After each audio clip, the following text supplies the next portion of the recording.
Hello guys, welcome back to the new video of Monk Education. हमने last video में molecular orbital theory के बारे में in depth उसके सारे कॉन्सेप्ट्स को डील किया था, क्वेश्चन टाइप्स को देखा था जो जेईई मेंस, जेईई एडवांस और सीबीएसई बोर्ड के एग्ज़ाम्स में काफ़ी ज़्यादा पूछे जाते हैं। आज जो हम लोग टॉपिक्स डील करेंगे ये भी केमिकल बॉन्डिंग से ही रिलेटेड है और ये केमिकल बॉन्डिंग के इनिशियल कुछ टॉपिक्स को आज हम लोग डील करने वाले हैं। ठीक है, ये जो सारे टॉपिक्स हैं इससे हम लोग जेईई मेंस और बोर्ड्स में क्वेश्चंस को एक्सपेक्ट कर सकते हैं। ठीक है, इन सारे टॉपिक्स को मिला के जेईई मेंस में कम से कम एक सवाल तो पूछा जाता है ही है। और ये जो सारे टॉपिक्स है केमिकल बॉन्डिंग के, ये सारे रिलेटिवली काफ़ी आसान टॉपिक्स हैं। तो अगर इससे एक क्वेश्चन भी आए और वो क्वेश्चन आसान है तो उसे हमें डेफिनेटली अटेम्प्ट करना चाहिए और सही भी करना चाहिए। तो आज जो हम लोग टॉपिक्स डील करेंगे वो होगा Lewis octet rule, exceptions of Lewis octet rule, potential energy versus inter nuclear distance curve and types of bond. तो ये सारे के सारे हम लोग टॉपिक्स को आज डील करेंगे। तो चलिए शुरू करते हैं। तो सबसे पहले हम लोग यहाँ पे देखते हैं लुईस ऑक्टेट रूल। तो लुईस ऑक्टेट रूल होता क्या है? तो इसकी डेफिनेशन है, according to Lewis every atom has a tendency to attain noble gas configuration. For this an atom can lose electrons, gain electrons और शेयर इलेक्ट्रॉन्स। ठीक है, तो लुईस के अकॉर्डिंग जो सारे के सारे एटम्स होते हैं उनके पास एक टेंडेंसी होती है नोबल गैस कॉन्फ़िगरेशन को अटेन करने की। अब ये नोबल गैस कॉन्फ़िगरेशन क्या होता है? तो नोबल गैस कॉन्फ़िगरेशन होता है NS2 NP6 कॉन्फ़िगरेशन। ठीक है, जहाँ पे N होता है principal quantum number of valence shell. तो जिन भी एटम्स के वैलेंस शेल का कॉन्फ़िगरेशन NS2 NP6 टाइप होता है उसे हम लोग नोबल गैस कॉन्फ़िगरेशन कहते हैं।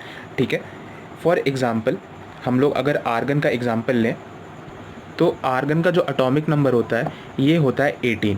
ठीक है, और इसका अगर हम लोग इलेक्ट्रॉनिक कॉन्फ़िगरेशन लिखें तो ये होगा 1s2 2s2 2p6 3s2 3p6।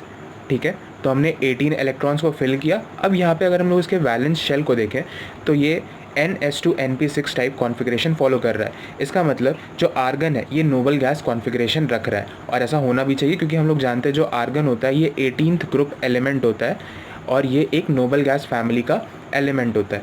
ठीक है, तो सारे के सारे जो एटम्स होते हैं इन एंटायर पीरियोडिक टेबल वो सारे के सारे चाहते हैं कि वो भी NS2 NP6 टाइप कॉन्फ़िगरेशन अपने वैलेंस शेल में रखे ताकि उनमें स्टेबिलिटी आए। और इस प्रोसेस को करने के लिए वो सारे इलेक्ट्रॉन्स लूज़ करते हैं, गेन करते हैं और शेयर कर सकते हैं। ठीक है, फॉर एग्ज़ाम्पल जैसे हमारे पास जो एटम है सोडियम, तो सोडियम के पास हम लोग जानते हैं कि 11 इलेक्ट्रॉन्स होता है। ठीक है, मतलब 281 इसका इलेक्ट्रॉनिक कॉन्फ़िगरेशन होगा। और हम लोग जानते हैं कि अगर वैलेंस शेल में 8 इलेक्ट्रॉन्स हो तो वो जो पर्टिकुलर एटम है या कहीं पर्टिकुलर स्पीशीज़ है वो ज़्यादा स्टेबल हो जाता है। तो जो सोडियम है वो एक इलेक्ट्रॉन लूज़ करेगा और Na+ का फॉर्मेशन करेगा। ठीक है, और यहाँ पे जो Na+ है इसमें अब 10 इलेक्ट्रॉन्स ही सिर्फ बचे हैं और इसका जो इलेक्ट्रॉनिक कॉन्फ़िगरेशन है होगा ये होगा 2 और 8 और वैलेंस शेल में है 8 इलेक्ट्रॉन्स, मतलब NS2 NP6 कॉन्फ़िगरेशन सेटिस्फाइड है। यहाँ पे 2s2 2p6 कॉन्फ़िगरेशन होगा। ठीक है, और एक इलेक्ट्रॉन सोडियम लूज़ करेगा। ठीक है, अब अगर हम लोग गेन इलेक्ट्रॉन्स की बात करें तो यहाँ पे जो नॉन मेटल्स होते हैं वो जनरली इलेक्ट्रॉन्स को गेन करके स्टेबिलिटी हासिल करते हैं। ठीक है, फॉर एग्जांपल अगर हम लोग क्लोरीन की बात करें तो क्लोरीन का जो एटॉमिक नंबर होता है ये होता है 17 और इसका इलेक्ट्रॉनिक कॉन्फ़िगरेशन होता है 287। ठीक है, तो हम लोग देख सकते हैं कि this chlorine atom is 1 electron short और यहाँ पे अगर एक इलेक्ट्रॉन ये गेन कर ले तो इसका कॉन्फ़िगरेशन हो जाएगा 288 और वो ज़्यादा स्टेबल कॉन्फ़िगरेशन होगा। तो ये एक इलेक्ट्रॉन को एक्सेप्ट करता है और Cl- आयन का फॉर्मेशन करता है। ठीक है, अब इसमें टोटल 18 इलेक्ट्रॉन्स है, same as that of argon. ठीक है, मतलब इसका कॉन्फ़िगरेशन क्या होगा 288। और अगर हम लोग SPDF कॉन्फ़िगरेशन में लिखना चाहें तो इसका सेम होगा 1s2 2s2 2p6 3s2 3p6। ठीक है, और ये भी NS2 NP6 कॉन्फ़िगरेशन फॉलो कर रहा है। तो मतलब Cl- भी लुईस ऑक्टेट रूल के हिसाब से स्टेबल हो जाता है। ठीक है, और अगर हम लोग यहाँ पे शेयरिंग ऑफ इलेक्ट्रॉन्स की बात करें तो शेयरिंग ऑफ इलेक्ट्रॉन्स में जैसे ऑक्सीजन है। ठीक है, तो ऑक्सीजन के वैलेंस शेल में है 6 वैलेंस इलेक्ट्रॉन्स। ठीक है, इसको अगर हम लोग डॉट से रिप्रेजेंट कर लें तो अगर ये ऑक्सीजन एक दूसरे ऑक्सीजन के एटम के साथ अपने 2 इलेक्ट्रॉन्स को शेयर करे तो इन टोटल हर ऑक्सीजन के वैलेंस शेल में 8 वैलेंस इलेक्ट्रॉन्स आ जाएंगे, ठीक है। जैसे कि ये वाला जो ऑक्सीजन एटम है ये राइट वाले ऑक्सीजन एटम के साथ 2 इलेक्ट्रॉन्स को शेयर करे, ठीक है। तो यहाँ पे हम लोग इसका लुईस स्ट्रक्चर्स बना लेते हैं। तो अब अगर हम लोग काउंट करें आफ्टर बॉन्डिंग तो इस लेफ़्ट वाले ऑक्सीजन के पास 1 2 3 4 5 6 7 8 वैलेंस इलेक्ट्रॉन्स हैं, ठीक है। और यहाँ पे राइट वाले ऑक्सीजन के पास भी 8 वैलेंस इलेक्ट्रॉन्स हैं, जिसका मतलब दोनों के दोनों ऑक्सीजन एटम्स अब स्टेबल हो गए। तो दो यहाँ पे जो एटम्स थे इसने इलेक्ट्रॉन्स को शेयर किया और स्टेबिलिटी को अचीव किया, ओके। तो यहाँ पे ये जो losing of electrons and gaining of electrons का प्रोसेस है ये दोनों आयोनिक बॉन्ड का फॉर्मेशन करता है,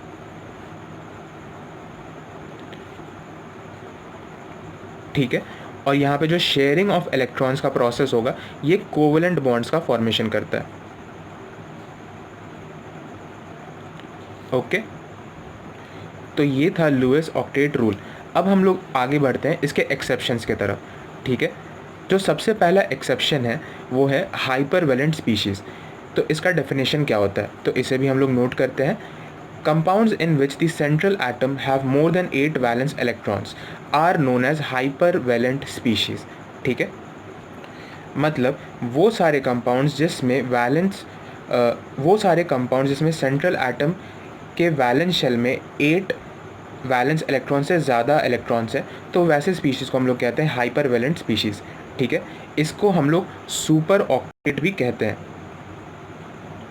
और इलेक्ट्रॉन रिच स्पीशीज़ भी कहते हैं, ठीक है। तो ये इसके अल्टरनेटिव नाम है। अब यहाँ पे हम लोग इसके रिलेटेड एक एग्जांपल नोट करते हैं। सो इसका एग्जांपल है SO4 2-, ठीक है। अब यहाँ पे अगर हम लोग इसका स्ट्रक्चर बनाएं तो इसमें जो सल्फ़र है ये इसका सेंट्रल एटम होगा, ठीक है। सल्फ़र ऑक्सीजन फैमिली का मेंबर होता है तो इसके भी वैलेंस शेल में होते हैं 6 वैलेंस इलेक्ट्रॉन्स, ठीक है। तो यहाँ पे इसके 6 मतलब सारे 6 वैलेंस इलेक्ट्रॉन्स बॉन्डिंग में पार्टिसिपेट कर रहे हैं, ओके। और लुईस ऑक्टेट रूल के अकॉर्डिंग इसको इस सल्फ़र के एटम को इस कंपाउंड में स्टेबल होने के लिए 8 वैलेंस इलेक्ट्रॉन्स रखना चाहिए, ठीक है। लेकिन अगर यहाँ पे हम लोग काउंट करें तो यहाँ पे जो सल्फ़र है 1 2 3 4 5 6 बॉन्ड्स फॉर्म कर रहा है, ठीक है। मतलब 6 बॉन्ड पेयर्स हैं और हर बॉन्ड पेयर में 2 इलेक्ट्रॉन होता है, मतलब 6 × 2 which is equal to 12 electrons total है सल्फ़र के वैलेंस शेल में, ठीक है, बॉन्डिंग के बाद। और हम लोग एक और बात जानते हैं कि जो SO4 2- है ये स्टेबल भी होता है। इसका मतलब लुईस की जो थ्योरी थी लुईस ऑक्टेट रूल ये हर स्पीशीज़ पे हर मॉलिक्यूल पे वैलिड नहीं बैठता है, इसके कुछ एक्सेप्शंस है। For example hypervalent species. तो ऐसे ही जैसे SO4 2- है इसमें जो सल्फ़र है इसमें 12 इलेक्ट्रॉन्स हैं और ये भी स्टेबल है, तो ये this is an exception for Lewis octet rule, okay. अब हम लोग आगे बढ़ते हैं इसके दूसरे एक्सेप्शन की तरफ। तो लुईस ऑक्टेट रूल का जो दूसरा एक्सेप्शन है ये है हाइपोवेलेंट स्पीशीज़।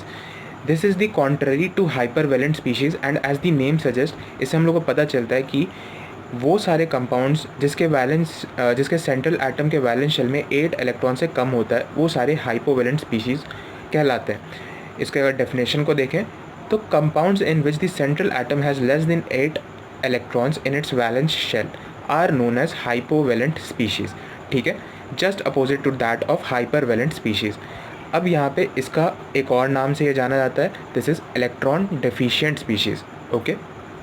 इसका भी हम लोग कुछ एग्जांपल नोट करते हैं। फॉर एग्जांपल BeF2, ठीक है। तो इसमें जो सेंट्रल एटम है ये है बेरिलियम के वैलेंस शेल में होते हैं 2 वैलेंस इलेक्ट्रॉन्स और ये है BeF2 का स्ट्रक्चर, ठीक है। तो हम लोग यहाँ देख सकते हैं कि जो बेरिलियम है ये 2 बॉन्ड पेयर्स फॉर्म कर रहा है, कह सकते हैं 2 सिग्मा बॉन्ड फॉर्म कर रहा है। तो इसका मतलब जो टोटल नंबर ऑफ इलेक्ट्रॉन्स है बेरिलियम के वैलेंस शेल में आफ्टर बॉन्डिंग ये है 2 × 2 which is equal to 4 electrons, ठीक है। तो 4 इलेक्ट्रॉन्स है बेरिलियम के वैलेंस शेल में। तो यहाँ और हम लोग जानते हैं कि जो BeF2 मॉलिक्यूल होता है ये भी स्टेबल होता है। So this is also an exception of Lewis octet rule and this is an example of hypovalent species.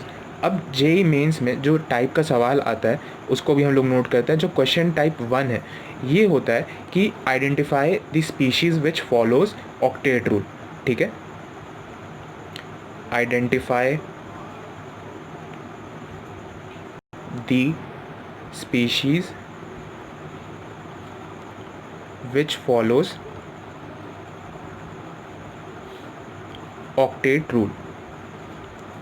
ठीक है, इसके हमें 4 ऑप्शंस दिए होंगे और हमें सिंपल सा एक काम करना है कि हमें उसका स्ट्रक्चर बनाना है या लुईस डॉट स्ट्रक्चर बनाना है और उसके बाद उसका जो सेंट्रल एटम है उसमें टोटल नंबर ऑफ़ इलेक्ट्रॉन्स को काउंट करना है। अगर उसके वैलेंस शेल में टोटल नंबर ऑफ़ इलेक्ट्रॉन्स 8 है तो वो ऑक्टेट रूल को सेटिस्फाई कर रहा है और वो हमारा इस क्वेश्चन का आंसर होगा।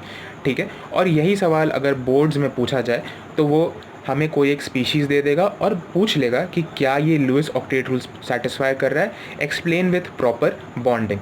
ठीक है, अब जो दूसरे टाइप के सवाल इस टॉपिक से बनते हैं वो इसी के मैनिपुलेशन होते हैं कि identify the species which does not follow octet rule, या फिर identify the species which are hypovalent in nature या हाइपरवेलेंट इन नेचर, या इलेक्ट्रॉन रिच या इलेक्ट्रॉन डिफिशिएंट। इस टाइप के ही जो जनरल सवाल हैं ये इस पर्टिकुलर टॉपिक से पूछे जाते हैं, लेकिन एक्सपेक्ट करो कि एक सवाल तो इस टॉपिक से हमेशा जेईई मेंस में मिल ही जाएगा। ठीक है, तो ये बहुत इंपॉर्टेंट टॉपिक है। अब हम लोग आगे बढ़ते हैं potential energy versus inter nuclear distance curve की तरफ। तो अब हम लोग देखते हैं potential energy versus R curve, जहाँ पे आर है इंटर न्यूक्लियर डिस्टेंस। ठीक है, तो इस कर्व को हम लोग 3 इंपॉर्टेंट पॉइंट्स पे स्टडी करेंगे। नंबर 1 ये, नंबर 2 ये और नंबर 3 दिस वन। ठीक है, अब यहाँ पे एक की रूल है इस पूरे के पूरे ग्राफ को स्टडी करने के लिए, और ये होता है कि potential energy is inversely proportional to stability. ठीक है, मतलब जितना ज़्यादा पोटेंशियल एनर्जी की वैल्यू बढ़ेगी स्टेबिलिटी ऑफ द मॉलिक्यूल उतना ही ज़्यादा घटेगा। ठीक है, तो ये की रूल के बेसिस पे हम लोग इस कर्व को स्टडी करते हैं। ठीक है, तो सपोज़ 2 एटम्स हैं, atom A and atom B. ये जो प्लस साइन है ये इसके न्यूक्लियस को डिनोट कर रहा है और इसके इलेक्ट्रॉन्स इसके शेल में हैं। ओके, अब इन दोनों एटम्स के बीच में सिर्फ 2 फोर्स ही लग रहा होगा। एक होगा न्यूक्लियस और न्यूक्लियस के बीच में रिपल्सिव फोर्स, और एक होगा इलेक्ट्रॉन और न्यूक्लियस के बीच में अट्रैक्टिव फोर्स। ठीक है, और ये फोर्सेस तभी एक्ट कर रहे होंगे जब इन दोनों एटम्स के बीच में डिस्टेंस कुछ कंपेरेबल डिस्टेंस होगा, या कहें डिस्टेंस फाइनाइट होगा। ठीक है, तो जो सबसे पहला पॉइंट जिस पे हम लोग इस कर्व को स्टडी करेंगे वो है पॉइंट नंबर 1, और यहाँ पे जो डिस्टेंस है इन दोनों एटम्स के बीच में वो इनफाइनाइट डिस्टेंस है। और जब इनफाइनाइट डिस्टेंस होगा तो ये जो दोनों एटम्स है एक दूसरे के इन्फ्लुएंस से बाहर होंगे और ना ही अट्रैक्टिव फोर्स और ना ही रिपल्सिव फोर्स एक्ट कर रहा होगा इन दोनों एटम्स के बीच में। ठीक है, तो ये दोनों के दोनों जो एटम्स हैं ये दोनों इनफाइनाइट डिस्टेंस पे होंगे। ठीक है,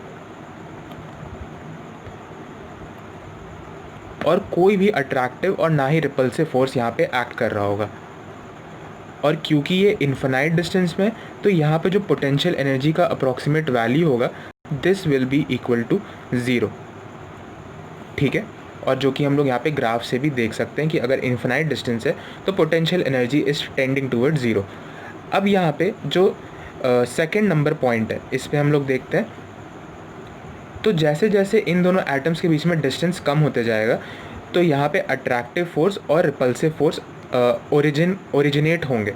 ठीक है, और अट्रैक्टिव फोर्स हमेशा डोमिनेट करेगा। ठीक है,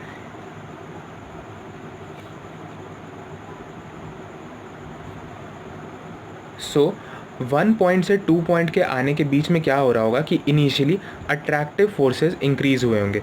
ठीक है, लेकिन जैसे जैसे एटम्स काफ़ी पास आने लगा होगा तो रिपल्सिव फोर्स भी इंक्रीज़ किए होंगे मैग्नीट्यूड में, और एक ऑप्टिमल डिस्टेंस आने पे फोर्सेस ऑफ अट्रैक्शन और फोर्सेस ऑफ रिपल्शन का मैग्नीट्यूड जो है वो बराबर हो गया होगा और उसी पॉइंट पे एक बॉन्ड का फॉर्मेशन होगा।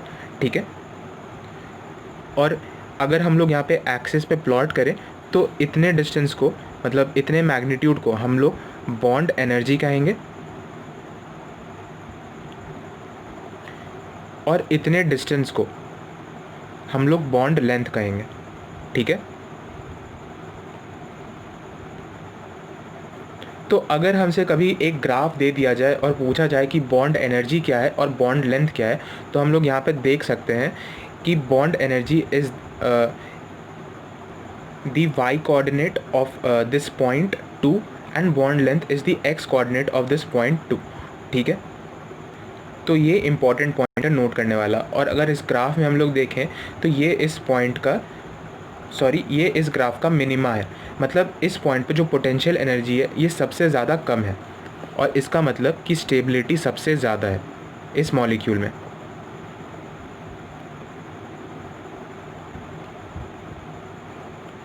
अगर पोटेंशियल एनर्जी काफ़ी कम है तो स्टेबिलिटी सबसे ज़्यादा है, और इसी पॉइंट पे बॉन्ड का फॉर्मेशन होता है।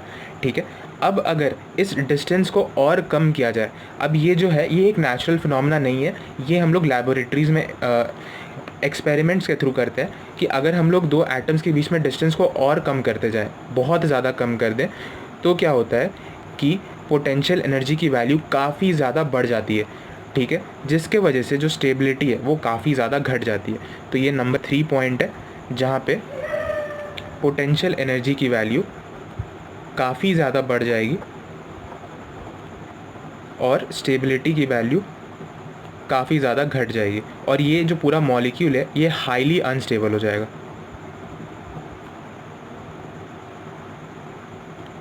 और इसका हाईली अनस्टेबल होने का कारण क्या होगा, क्योंकि जो डिस्टेंस है वो बहुत ज़्यादा डिक्रीज़ कर गया होगा।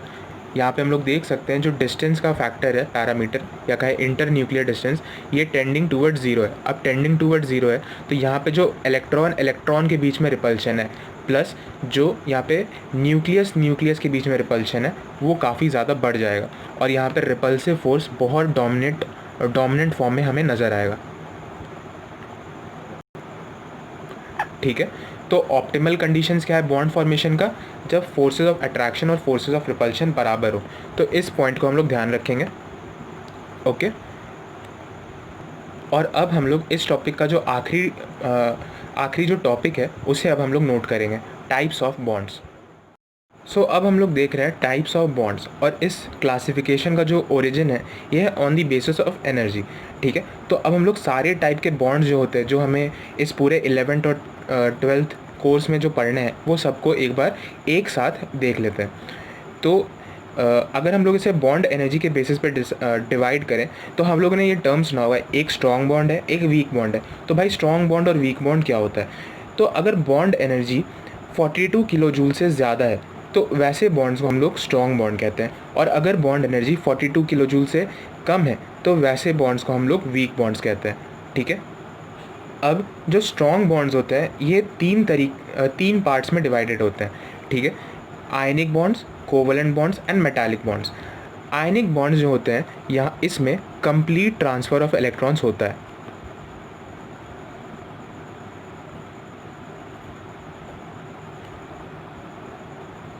ठीक है, जो कोवलेंट बॉन्ड्स होता है इसमें शेयरिंग ऑफ इलेक्ट्रॉन्स होता है।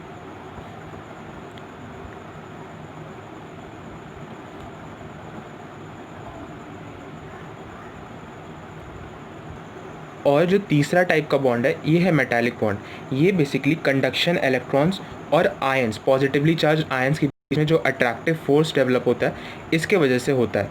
ठीक है, तो मेटालिक बॉन्ड का अगर हम लोग सिनेरियो देखें तो ये कुछ ऐसा होता है, पॉजिटिवली चार्ज आयंस एक लैटिस के फॉर्म में रहते हैं।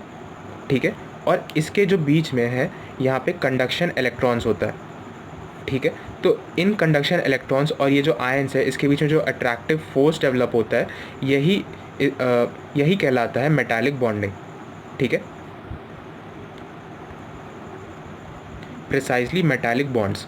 ठीक है, अब हम लोग अगर कोवलेंट बॉन्ड को और दो सब हेडिंग्स में डिवाइड कर सकते हैं, equal sharing and unequal sharing. Equal sharing of electrons, suppose एक एटम ए है और एक एटम बी है, तो अगर ये कोवलेंट बॉन्ड फॉर्म कर रहा है तो ये अगर एटम ए एक इलेक्ट्रॉन और एटम बी एक इलेक्ट्रॉन शेयर कर रहा है तो इसे हम लोग कहेंगे इक्वल शेयरिंग ऑफ इलेक्ट्रॉन्स। ठीक है,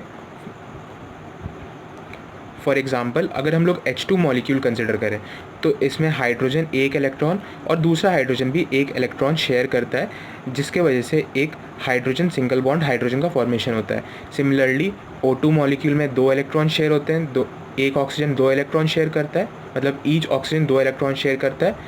एंड N2 जहाँ पे हर नाइट्रोजन का एटम 3 इलेक्ट्रॉन्स को शेयर करता है और ट्रिपल बॉन्ड फॉर्म करता है। ठीक है, तो ये होता है इक्वल शेयरिंग, मतलब जो नंबर ऑफ इलेक्ट्रॉन शेयर्ड है वो बराबर हो। अब जो दूसरा टाइप होता है ये होता है अनइक्वल शेयरिंग, और इसे हम लोग कोऑर्डिनेट बॉन्ड भी कहते हैं। ठीक है, इसका क्या मतलब होता है तो इसे हम लोग देखते हैं, लेकिन उससे पहले यहाँ पे ये नोट करते हैं कि इसे भी हम लोग 2 कैटेगरीज में डिवाइड कर सकते हैं, sigma coordinate bond and pi coordinate bond. ठीक है, तो अब जैसे सिग्मा कोऑर्डिनेट बॉन्ड है, तो अगर इसका हम लोग एक एग्जांपल नोट करें तो जैसे NO2 मॉलिक्यूल या कहें NO2 प्लस मॉलिक्यूल। ठीक है, तो इसमें जो सेंट्रल एटम है ये है नाइट्रोजन। नाइट्रोजन के वैलेंस शेल में होते हैं 5 वैलेंस इलेक्ट्रॉन्स, एक पॉजिटिव चार्ज है तो मतलब एक इलेक्ट्रॉन लूज़ किया होगा, और यहाँ पे होंगे 4 वैलेंस इलेक्ट्रॉन्स। ठीक है, तो यहाँ पे एक डबल बॉन्ड ऑक्सीजन का फॉर्मेशन होता है, और यहाँ पे जो एक लोन पेयर होता है नाइट्रोजन के पास, ये दोनों के दोनों इलेक्ट्रॉन्स, मतलब ये पूरा का पूरा लोन पेयर नाइट्रोजन शेयर करता है with the other oxygen atom. ठीक है, और ये जो बॉन्ड फॉर्म होता है इसी को हम लोग कहते हैं सिग्मा कोऑर्डिनेट बॉन्ड। ओके, ये जो सिग्मा कोऑर्डिनेट बॉन्ड होता है इसे हम लोग steric number calculation, hybridisation etcetera में यूज़ करते हैं। अब जो पाई कोऑर्डिनेट बॉन्ड है, इसका जो दूसरा टाइप, इसे हम लोग बैक बॉन्ड भी कहते हैं। ठीक है, तो इसका अगर हम लोग एग्जांपल नोट करें तो जैसे BF3 का मॉलिक्यूल। ठीक है, तो बोरॉन के वैलेंस शेल में होते हैं 3 वैलेंस इलेक्ट्रॉन्स, और ये है BF3 का मॉलिक्यूल। तो हम लोग जानते हैं कि जो बोरॉन है इसमें एक p ऑर्बिटल वेकेंट रहता है। ठीक है, तो जैसे हम लोग इसको यहाँ पे नोट भी करते हैं, बोरॉन इसका एटॉमिक नंबर होता है 5, और अगर इसका इलेक्ट्रॉनिक कॉन्फ़िगरेशन लिखें तो ये होगा 1s2 2s2 2p1। ठीक है, अगर इसकी वैलेंस शेल पे हम लोग और थोड़ा गौर करें तो यहाँ पे ये इसका 2s ऑर्बिटल और ये इसका 2p ऑर्बिटल, तो 2s में 2 इलेक्ट्रॉन्स है और 2p में 1 इलेक्ट्रॉन है। लेकिन ये जो पूरा सिस्टम है ये अभी ग्राउंड स्टेट में, और इस बॉन्ड फॉर्मेशन के लिए BF3 में बोरॉन जो है ये एक्साइटेड स्टेट में होगा।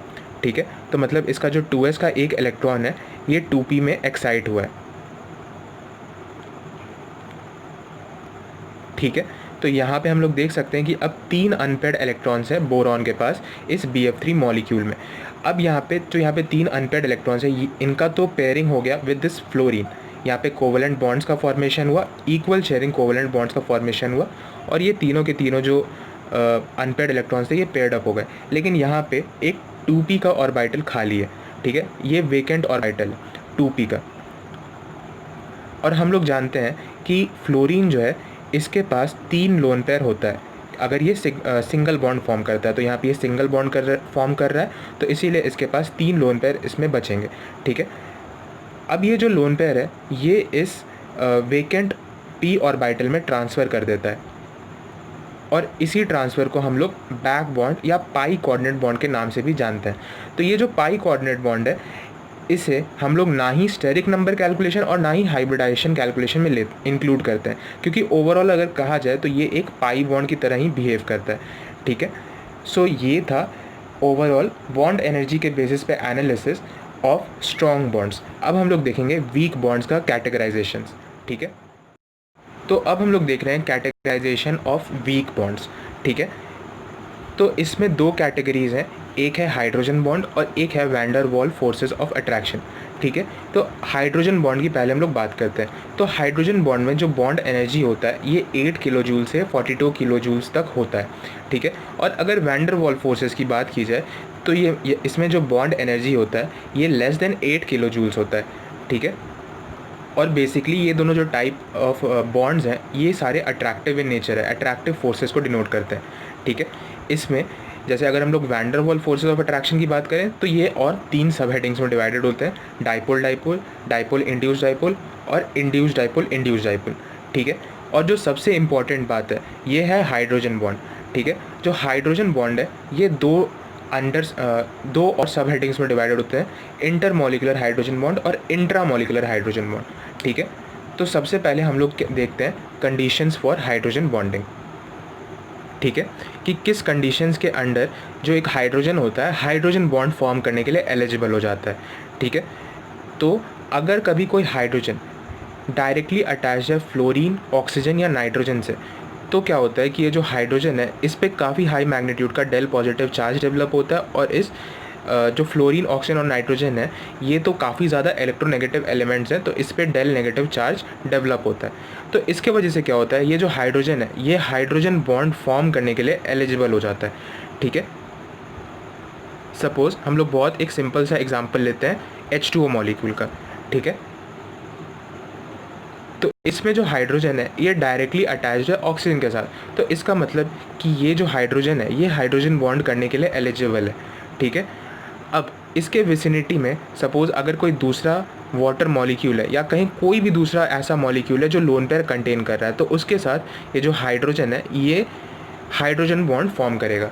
तो इस हाइड्रोजन पे काफ़ी हाई मैग्नीट्यूड का डेल पॉजिटिव चार्ज, और यहाँ पे है लोन पेयर मतलब इलेक्ट्रॉन डेंसिटी। तो यहाँ पे एक अट्रैक्टिव फोर्स एस्टैब्लिश होगा इस हाइड्रोजन और यहाँ पे लोन पेयर के बीच में, या कह सकते हैं इस ऑक्सीजन एटम और इस हाइड्रोजन के बीच में, और इसी बॉन्ड को हम लोग कहते हैं हाइड्रोजन बॉन्ड, ठीक है। और प्रिसाइजली अगर कहना चाहें तो इसे ही हम कहते हैं इंटर मॉलिक्यूलर हाइड्रोजन बॉन्ड,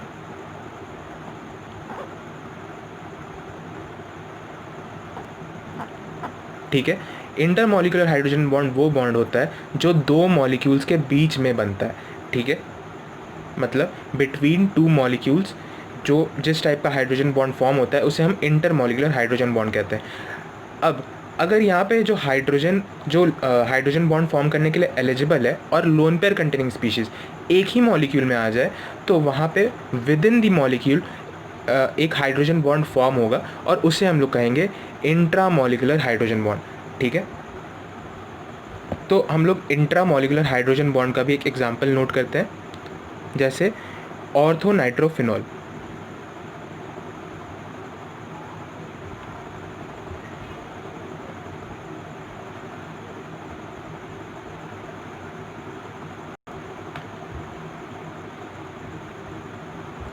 ठीक है। तो ये जो स्ट्रक्चर है ये ऑर्थो नाइट्रोफिनॉल का स्ट्रक्चर है। अब इसमें हम लोग देख सकते हैं कि यहाँ पे जो हाइड्रोजन है ये डायरेक्टली अटैच है ऑक्सीजन के साथ, तो मतलब ये हाइड्रोजन जो हमारा condition for formation of hydrogen bond है इसको सेटिस्फाई कर रहा है, मतलब ये डायरेक्टली फ्लोरीन, ऑक्सीजन या नाइट्रोजन से कनेक्टेड होना चाहिए, तो ये ऑक्सीजन से यहाँ पे कनेक्टेड है, तो ये हाइड्रोजन बॉन्ड फॉर्म कर सकता है, ठीक है। और यहाँ पे जो एक स्पीशीज़ है NO2, ये इसमें जो ऑक्सीजन है ये लोन पेयर्स कंटेन कर रहा है, ठीक है। तो इसका मतलब इस हाइड्रोजन और इस ऑक्सीजन के बीच में एक हाइड्रोजन बॉन्ड एस्टैब्लिश होगा, ठीक है। और इसे हम लोग कहेंगे intra molecular hydrogen bond with in a molecule. जो हाइड्रोजन बॉन्ड फॉर्म होता है इसे हम लोग कहते हैं intra molecular hydrogen bond, okay. तो हमने सारे टाइप के वीक बॉन्ड्स को भी कवर किया और उसके एनर्जी क्लासिफिकेशंस को भी देखा। अब इस पॉइंट से जो सवाल आ सकता है वो हाइड्रोजन बॉन्ड से ही आ सकता है, ठीक है। हमसे पूछा जा सकता है क्वेश्चन कि कौन सा मॉलिक्यूल हाइड्रोजन बॉन्ड शो कर रहा है, ये तो हुआ टाइप 1 क्वेश्चन, ठीक है। जो टाइप 2 क्वेश्चन हुआ वो ये होगा कि कौन सा ऐसा मॉलिक्यूल है जो inter molecular hydrogen bond show कर रहा है, या कौन सा ऐसा मॉलिक्यूल है जो इंट्रा मॉलिक्यूलर हाइड्रोजन बॉन्ड को शो कर रहा है, ठीक है। और इस टाइप के क्वेश्चंस भी जेईई मेंस में आते रहते हैं, ठीक है। तो इस क्वेश्चन को भी हम लोग अच्छे से प्रैक्टिस करेंगे ताकि जो एग्ज़ाम में क्वेश्चन आए उसे हम लोग तुरंत सॉल्व कर लें और अपना टाइम बचाएं और स्कोर को भी इम्प्रूव करें, ठीक है। So that was it for today guys. अगर आप लोगों को इस टॉपिक से रिलेटेड कोई भी डाउट हो तो नीचे कमेंट सेक्शन में लिख के डेफिनेटली पूछ लीजिएगा, मैं उसका आंसर डेफिनेटली कमेंट सेक्शन में ही दे दूँगा। आप लोग हमारे साथ इंस्टाग्राम पर भी जुड़ सकते हैं, हमारा आईडी नीचे डिस्क्रिप्शन बॉक्स में गिवन है। तो अगर आपको ये वीडियो पसंद आया हो तो प्लीज़ इस वीडियो को लाइक करें, चैनल को सब्सक्राइब करें और बेल आइकन को दबाना बिल्कुल ना भूलें। तो मिलते हैं आपसे हमारे अगले वीडियो में, तब तक के लिए गुड बाय।